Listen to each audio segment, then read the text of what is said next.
नमस्कार Dolly food corner रे आपण समस्त को बहुत बहुत स्वागत जनावि। तो चलतु आज बनैबा बिना प्याज रसुण गोटे बहुत बढ़िया तरकारी या आज आम सोयाबीन रे तैयारी करबा। घर को केतेबेले जदि के गेस्ट आसीबे ना आपण को 10 मिनिट रे बनै के तैयारी करदेबे आ खाइबा पे बहुत टेस्ट लागिबो।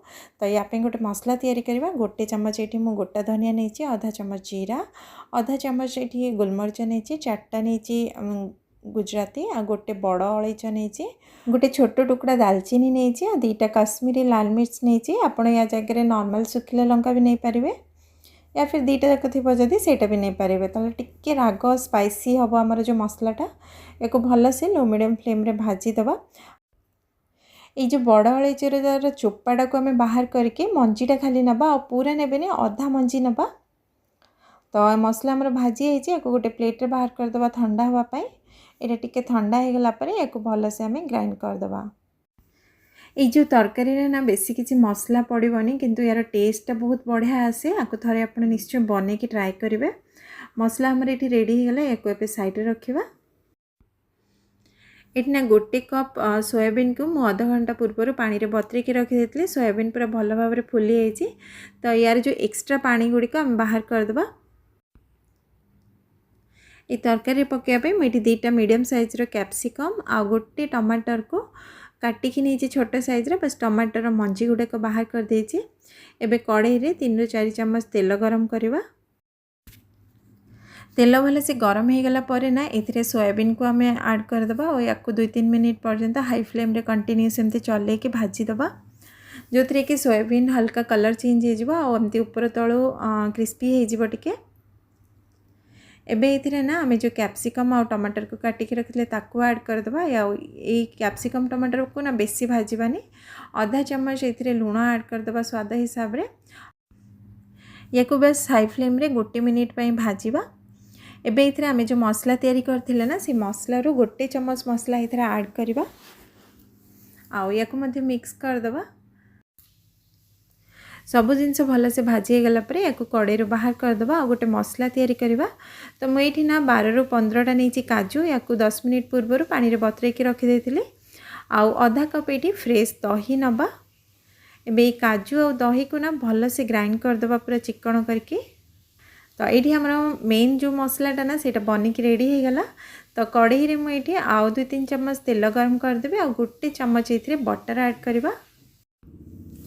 या को आपण खाली रिफाइन तेल रे भी बनै पारिबे, नाले सोरिष तेल रे भी बनै पारिबे। मुझे आज रिफाइन तेल और बटर को मिसई के तरकारीटा बनाऊँगी। बटर और तेल भल से गरम हो सारा पर ए गोटे छोट तेजपत्र देदेबा आ गोटे चम्मच अदा को मुझे छेचिकी नहीं। आपड़ जब ये राग खाया को बेसी पसंद करते ना ताले अदा रे 2टा लंका को छेचिकी ये ऐड करदेबे। तो अदाटा आमर भल से टिके भाजी गला पर ना ये आम जो दही आउ काजू को पेस्ट बन के रखी थे ना ताकू ऐड करवा। ये ना आपण फ्लेम को पूरा लो रखिए। लो फ्लेम रे या कंटिन्यूअसली चलेबे जेपर्यंत ये गोटे फुटा न आसीचे। आउ ये जो दहीटा आपण यूज करेंगे ना पूरा फ्रिज रु बाहर करके आपण को यूज करेंगे ताकू टिके फ्रिज रु बाहर करके 2-3 घंटा पे बाहर रखिदेवे। नॉर्मल रूम टेम्परेचर हो सारा पर ही आपण को यूज करेंगे। ये देखो मु लो मीडियम फ्लेम रे या कंटिन्यूअसली चलाऊँगी। आमर ये भल से पूरा फुटी गलानी। आमर जो दहीटा बिल्कुल फाटिनी। तो आपन को मु जो भाया प्रोसेस कले से भाया कले बिल्कुल आपणकर दही फाटबनी। एबे ये आम जो काजू और दही को बाटी थिले ना से 2-3 चम्मच पानी ऐड करके ऐड करदबा। एबे याकू ना घोड़े की 2-3 मिनिट पाई लो मीडियम फ्लेम रे याकू कुक करबा। जमती एथरो तेल रिलीज हाकू लागिबो ना ताले जानिबे कि हमर एटा भल से कुक हे जाइछि। दहीर कंचा स्मेल भी पळेबो। 1 ରୁ 2 मिनिट पर ये देखो आमर ये मसलाटा भल से कुक हो जाइए, तेल भी पूरा रिलीज हो जाइए।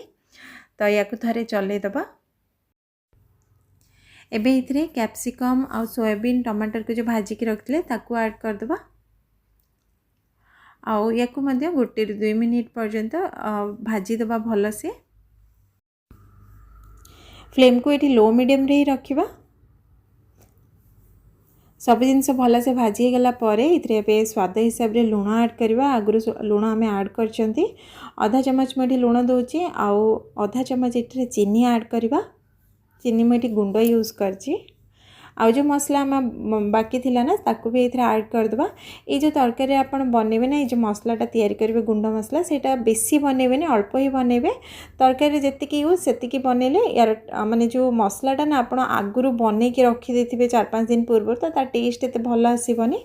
तो फ्रेश मसला बने कि ही आपण ए तरकारी यूज करेंगे ना, यार टेस्ट बहुत बढ़िया आसीबो।